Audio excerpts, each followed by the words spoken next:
Hello दोस्तों, Bihar police fireman परीक्षा से संबंधित ऑफिशियल नोटिस देख लीजिए। और आप सभी रिजल्ट का वेट कर रहे हैं। रिजल्ट कब दिया जाएगा इसके बारे में आप लोगों को बताएंगे। कट ऑफ कितना तक जाएगा इसके बारे में भी आप लोगों को बताएंगे। तो चलिए, सीएसबीसी की ओर से ऑफिशियल नोटिस जारी किया गया और इस नोटिस में क्या कुछ है चलिए देख लीजिए। तो यहाँ पर आप नोटिस में देखिएगा तो सबसे पहले केंद्रीय चयन परिषद सिपाही भर्ती पटना यानी सीएसबीसी से संबंधित यह नोटिस है। और प्रेस विज्ञप्ति विज्ञापन संख्या 01/2021। तो यह जो संबंधित है बिहार पुलिस फायरमैन परीक्षा से संबंधित अग्निक पोस्ट से संबंधित था। और इसका विज्ञापन जो पब्लिश किया गया था फरवरी 2021 में। और इसका परीक्षा का डेट जून 2021 ही निर्धारित किया गया था, लेकिन कोरोना का सेकेंड वेव आ गया था।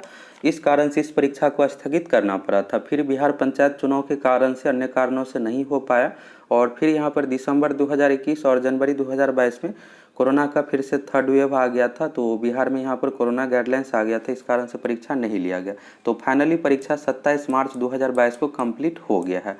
और यहाँ पर देखिएगा और चीज़ें। तो इसके बाद है बिहार अग्निशमन सेवा में अग्निक यानी फायरमैन पद पर नियुक्ति हेतु आयोजित लिखित परीक्षा के संबंध में।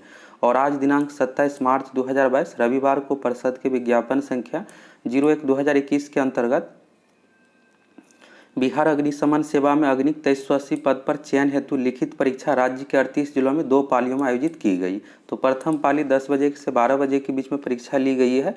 और द्वितीय पाली 2 बजे से 4 बजे के बीच में परीक्षा ली गई है। इसके बाद लिखित परीक्षा हेतु कुल 596 परीक्षा केंद्र बनाए गए थे। तो टोटल यहाँ पर सेंटर देखिएगा तो 596।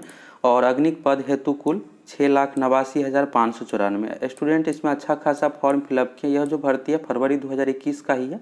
और उस समय कोरोना और अन्य कारणों से जो भी कैंडिडेट यहाँ पर 12वीं पास थे और एज कंप्लीट हो गया था, सभी फॉर्म फिलअप कर दिए हैं। और इसमें एब्सेंट भी अच्छा खासा रहा है। सीएसबीसी की जो भी परीक्षा ली जाती है लगभग 80 से 85% अपियरिंग रहता है, लेकिन इसमें मात्र 70% कैंडिडेट ही एग्जाम में अपियर हुआ है। और कुछ स्टूडेंट का यहाँ पर डाउट है कि सुबह से जो सोशल मीडिया पर आंसर की वायरल हो रहा था, तो ये सब बिल्कुल गलत था। कुछ भी यहाँ पर सही नहीं था। सुबह 8 बजे से ही सोशल मीडिया पर आंसर की वायरल हो रहा था।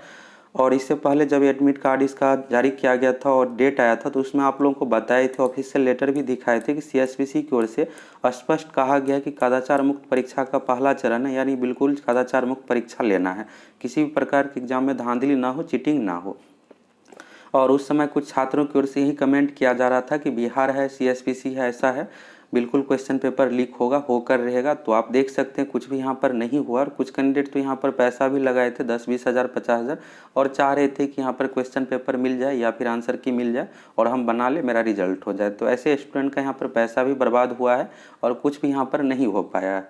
साथ में यहाँ पर सीएसबीसी से रिक्वेस्ट है कि अब जो है यहाँ पर और भी यहाँ परीक्षा प्रक्रिया में सुधार करना पड़ेगा। और आगे यहाँ पर आप देखिएगा तो लिखित परीक्षा में लगभग 70% अभ्यर्थी उपस्थित हुए हैं। और परीक्षा के दौरान अभ्यर्थियों का अंगूठा का निशान बायोमेट्रिक विधि से तथा फोटोग्राफ लिया गया है। तो देखिए, समय समय पर यहाँ पर परीक्षा प्रक्रिया में सुधार होते रहना चाहिए। तो क्वेश्चन पेपर लीक, आंसर की वायरल, ये सब कुछ भी नहीं हुआ है। अब बिहार पुलिस की जो नई भर्ती आएगी उसमें भी आप लोगों को ये सब कुछ भी देखने को नहीं मिलेगा। अब यहाँ पर एक समस्या है ब्लूटूथ को लेकर कि कुछ स्टूडेंट ब्लूटूथ लगाकर जाते हैं और उससे क्वेश्चन सॉल्व करते हैं, या मोबाइल लेकर किसी तरह चले जाते हैं। तो अब इसके लिए यहाँ पर यही उपाय है कि सभी सेंटर पर जैमर लगा दिया जाए। जैमर लगा दिया जाएगा तो उस सेंटर के क्षेत्र में नेटवर्क काम नहीं करता है, ब्लूटूथ भी काम नहीं करेगा। और कोई भी मोबाइल लेकर जाएगा तो मोबाइल भी वहाँ पर नेटवर्क नहीं आएगा, और बिना नेट का तो कुछ हो नहीं पाएगा। तो यानी मोबाइल फ़ोन और ब्लूटूथ दोनों का सॉल्यूशन जैमर से हो जाएगा। दूसरा चीज़, यहाँ पर मेटल डिटेक्टर मशीन से सभी कैंडिडेट को अच्छे तरीके से चेक किया जाए। जैसे अन्य परीक्षाओं में आप जाते होंगे, रेलवे एसएससी में बिल्कुल अच्छे तरीके से चेक किया जाता है। यानी आप अपने साथ कुछ भी मेटल से संबंधित चीज़ नहीं लेकर जा सकते। मोबाइल फ़ोन भी लेकर जाइएगा, या कोई भी आपके शरीर में डिवाइस रहेगा कहीं भी, तो आपको पता चल जाएगा। और यहाँ पर तीसरा चीज़ है कि ब्लूटूथ से संबंधित सभी कैंडिडेट को यहाँ पर कान का चेकिंग स्पेशली किया जाए। मोबाइल फ़ोन तो जेब चेक ही किया जाए कि मोबाइल फ़ोन नहीं लेकर जाए। और तीसरा चीज़, यहाँ पर कान को चेकिंग किया जाए, टॉर्च से दोनों कान को सभी कैंडिडेट का चेक किया जाए। अब ये सब चेक करने में बहुत खास समय यहाँ पर नहीं लगता है।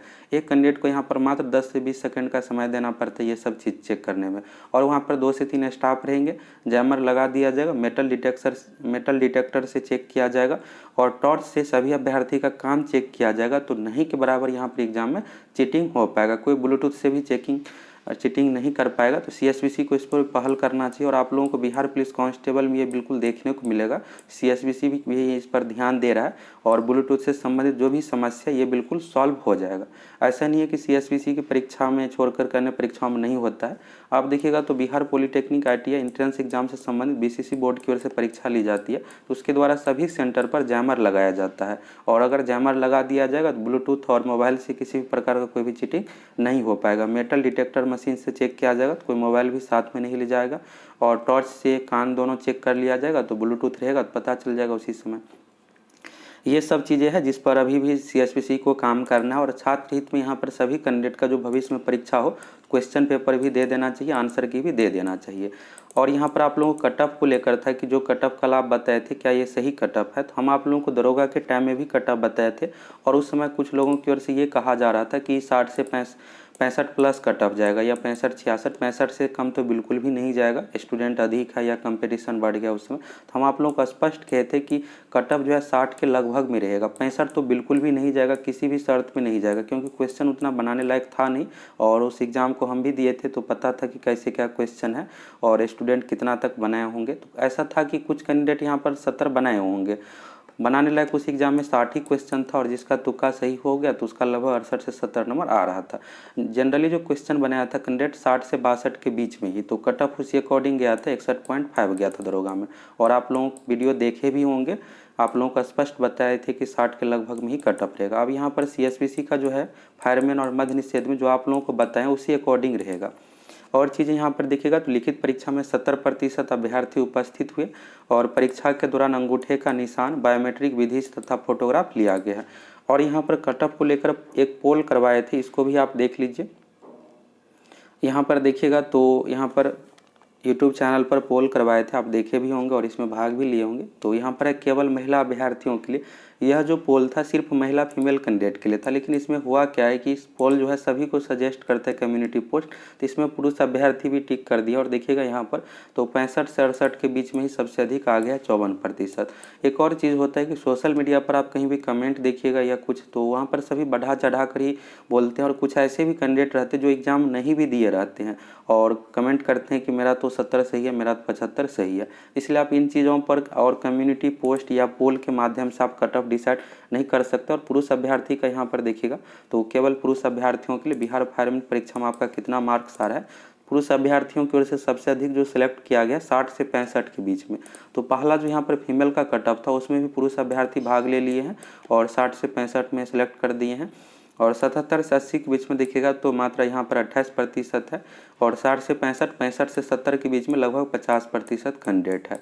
इसके बाद देखिएगा 71 से 73 में 12% और 74 से 76 में 9। तो ये दोनों बिल्कुल जेन्युइनली है। बाकी 77 से 80 वाले यही है जो एक कैंडिडेट यहाँ पर एग्जाम नहीं दिए हैं या फिर बढ़ा चढ़ा कर चलो सबसे हाईएस्ट ऑप्शन है तो इसको सिलेक्ट कर देते हैं। अब ऐसा नहीं है कि 80 किसी का नहीं आया होगा, एक 200 कैंडिडेट का 80 तो बिल्कुल आया होगा, 80 82 तक आप कह सकते हैं। ऐसा नहीं है कि 85 तक बनाए होंगे, ऐसा क्वेश्चन भी नहीं था कि पूरा बना लेंगे। तो 100 से 200 कैंडिडेट का, लेकिन रिजल्ट जो आना है 12,000 कैंडिडेट का। तो इसलिए यहाँ पर जो हाईएस्ट और कमेंट आप लोगों को देखने को मिलता है कि मेरा 80 या 85 सही है, तो ज़्यादातर इसमें से फेक ही रहता है। जो एग्ज़ाम नहीं भी दिए रहते वो भी कैंडिडेट कमेंट करते हैं और कुछ कैंडिडेट का यहाँ पर आया है 100-200 का या 500 के अंदर ही। तो इससे कुछ खास कटअप पर फर्क नहीं पड़ेगा क्योंकि रिजल्ट 12,000 का देना है। तो यहाँ से आप कम्युनिटी पोस्ट का भी देख लीजिए और कटअप का वीडियो आप जाकर देख लीजिए। जो आप लोग कटअप बताए हैं वही कटअप जाएगा, उसी के अकॉर्डिंग बहुत हाई आप लोगों को देखने को नहीं मिलेगा। और परीक्षा के दौरान अभ्यर्थियों को अंगूठा का निशान बायोमेट्रिक विधि से और फोटोग्राफ लिया गया, तो यानी ये डिजिटल रूप से बायोमेट्रिक निशान लिया गया। तो अब ये चीज़ नहीं होता है कि आप अपने सीट पर बिठा कर किसी दूसरे से परीक्षा दिलवा दीजिएगा और पास हो जाएगा, तो बिल्कुल भी यहाँ पर नहीं होगा। आप जब फिजिकल देने जाइएगा तो उस समय पकड़े जाइएगा। और है अब तक प्राप्त सूचना अनुसार जिले में 17 अभ्यर्थियों को चीट पुर्जा नकल, ये ऐसे कैंडिडेट है जो यहाँ पर चीट पुर्जा लेकर अपने साथ लिख कर गए थे और यहाँ पर आप देख सकते हैं कि पकड़ा गया और इसके खिलाफ FIR किया गया है मोबाइल ब्लूटूथ अन्य कारणों से। और स्थानीय थाना को यहाँ पर सूचित कर दिया गया, प्राथमिकी दर्ज यानी FIR किया गया। नकल में इस्तेमाल 4 मोबाइल और 5 ब्लूटूथ डिवाइस जब्त कर लिया गया। किसी भी जिला प्रशासन से पेपर लीक की अफवाह सूचना प्राप्त नहीं हुई है। लिखित परीक्षा शांतिपूर्ण एवं कदाचार मुक्त संपन्न हुई है।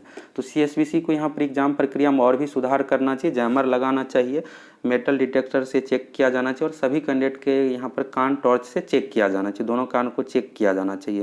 तो यहाँ से आपको सारा कुछ समझ में आ गया कटअप को लेकर कि कटअप कितना तक जा सकता है। और यहाँ पर कटअप की बात एक और है कि क्वेश्चन आसान था, तो ऐसा बिल्कुल भी नहीं है। क्वेश्चन आप कह सकते हैं कि 75 से 80 क्वेश्चन यहाँ पर आसान था, बाकी जो क्वेश्चन था जैसे हिंदी साहित्य से संबंधित था, कुछ क्वेश्चन इंग्लिश से भी था। तो जो कैंडिडेट इंग्लिश मीडियम से इंग्लिश बना लेंगे, लेकिन उसको यहाँ पर क्या होता है कि जीके कमज़ोर रहता है, तो यही संतुलित हो जाता है। और हिंदी साहित्य नहीं के बराबर कैंडिडेट का बना होगा और इंग्लिश उसी कैंडिडेट का बना होगा जो SSC की तैयारी करते या अभी 1-2 साल पहले 12वीं पास हुए, अभी हाल ही फिलहाल में इंग्लिश पढ़े थे, तो उन्हीं सब कैंडिडेट का बना है। तो उन सभी कैंडिडेट का क्या होता है कि जीके कमज़ोर रहता है, अभी जीके अच्छे तरीके से तैयारी नहीं हुआ है। और जो कैंडिडेट पहले से तैयारी कर रहे हैं उसका जीके अगर अच्छे तरीके से बन गया है तो उसको यहाँ पर इंग्लिश में दिक्कत हुआ है। मैथ यहाँ पर 10th बेस्ड था तो कुछ मैथ भी नहीं बना होगा। अगर जनरल कंपटीशन के लेवल का रहता तो आप सभी बना लेते, और 10th तो आप 4-5 साल पहले पढ़े हैं तब तक भूल जाते। तो यही सब चीज़ें हैं कि क्वेश्चन यहाँ पर संतुलित हो गया, जो आप लोग कटअप बताएं उसी अकॉर्डिंग जाएगा। अब सबसे बड़ा सवाल है कि रिजल्ट कब आएगा। तो रिजल्ट में लगभग 1.5 महीने का समय लगेगा, बहुत अधिक लेट नहीं होगा, ऐसा नहीं है कि 3-4 महीने लगेगा। रिजल्ट 1.5 महीने में दे दिया जाएगा। तो कब तक दिया जाएगा, तो 27 मार्च वाली एग्ज़ाम की बात करें तो इसका एक रिजल्ट जो है अगले महीने अप्रैल में तो नहीं आएगा। रिजल्ट जो है मई 1st-2nd वीक में आप लोगों को देखने को मिलेगा, यानी मई में 15 तारीख तक रिजल्ट दे दिया जाएगा। अब CSBC पर डिपेंड करता है। इसके बाद यहाँ पर मद्य निषेध सिपाही का 27 फरवरी को एग्ज़ाम हुआ है, तो इस एग्ज़ाम का भी रिजल्ट 1.5 से 2 महीने में दिया जाएगा। लेकिन अब यहाँ पर समस्या ये है कि दोनों पोस्ट का जो है फिजिकल एक साथ ही लेना है, तो इसलिए इसका रिजल्ट जो है 15 तारीख तक तैयार भी हो जाएगा, तो अप्रैल लास्ट में ही पब्लिश किया जाएगा, क्योंकि फिर एक सप्ताह में मद्य निषेध का रिजल्ट आ जाएगा तो दोनों का यहाँ पर फिजिकल शुरू किया जाएगा। 27 फरवरी में इसमें जो रिजल्ट दिया जाएगा लगभग 2000 कैंडिडेट का, और इसका फिजिकल 3 दिन चलेगा। इसमें 12000 कैंडिडेट का रिजल्ट दिया जाएगा। तो एक ही साथ यहाँ पर ट्रैक तैयार किया जाएगा गर्दनी बाग में, और सभी कैंडिडेट का एक ही साथ यहाँ पर फिजिकल ले लिया जाएगा। तो यहाँ से ये चीज़ भी आपको क्लियर हो गया। अगर आपका एग्जाम खराब गया और अच्छा क्वेश्चन यहाँ पर नहीं बना है तो आप लोग बिल्कुल ये सब भूल करके नई भर्ती आ रही है 10,000 पदों पर, उसमें तैयारी में लग जाइए। इसमें 50,000 रिजल्ट दिया जाएगा, लगभग 65 क्वेश्चन आप बना लीजिएगा। पुरुष अभ्यर्थी और महिला अभ्यर्थियों के लगभग 55 क्वेश्चन बना लीजिएगा तो आपका रिजल्ट हो जाएगा। अगर आप सभी चैनल पर नए हैं तो ज़रूर सब्सक्राइब करके जुड़ जाइए। आप लोगों को अभी से तैयारी शुरू करवा रहे हैं तो अभी से आप तैयारी में लग जाइए। 1 महीने में भर्ती भी आ जाएगी अगले महीने, और 3 महीने में एग्जाम भी लिया जाएगा। तो अगर आप नए स्टूडेंट हैं 6 महीने अच्छे तरीके से तैयारी कीजिएगा तो बिल्कुल आपका बिहार पुलिस कांस्टेबल में रिजल्ट हो जाएगा। और इसके बाद यहाँ पर मद्य निषेध सिपाही और फायरमैन का रिजल्ट आएगा। इसके बाद फिजिकल होगा। आपका मेरिट जो बनेगा फिजिकल में मार्क्स के आधार पर टोटल 100 अंक निर्धारित है। 50 अंक दौड़ के लिए, 25 अंक गोला फेंक के लिए और 25 अंक ऊंची कूद के लिए। तो साथ में आप लोगों को फिजिकल का भी तैयारी करते रहना है। और जब रिजल्ट दिया जाएगा तो लगभग 1 महीने का आप लोगों को फिजिकल के लिए समय मिलेगा, बहुत अधिक समय नहीं मिलेगा। तो इसलिए आपका एग्जाम अगर अच्छा आ गया, 75+ क्वेश्चन बनाए हैं, तो बिल्कुल आप फिजिकल की भी साथ में तैयारी करते रहिए। और अगर एग्जाम खराब गया है तो बिहार पुलिस की नई भर्ती आ रही है, उसकी तैयारी में आप लोग लग जाइए। अगर आप सभी चैनल पर नए हैं तो ज़रूर सब्सक्राइब करके जुड़ जाइए।